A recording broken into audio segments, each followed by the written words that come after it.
పాలకూర కొత్తిమీర ఇలా కడిగి పెట్టుకోవాలి. ఉల్లిగడ్డ కరివేపాకు బాగా కలుపుకోవాలి. కలుపుకుంటూ బాగా మగ్గించుకోవాలి.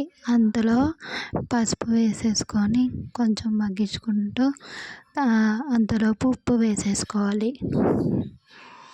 ఉప్పు కాస్తంత వేసుకొని కారం 2½ టేబుల్ స్పూన్ వేసుకుంటున్నాను.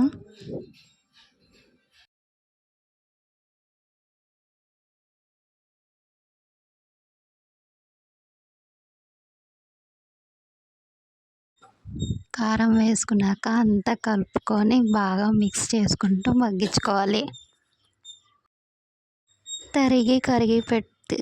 తరుక్కొని కడిగి పెట్టుకున్న పాలకూర కొత్తిమీర వేసేసుకోవాలి. వేసుకొని బాగా మగ్గించుకోవాలి.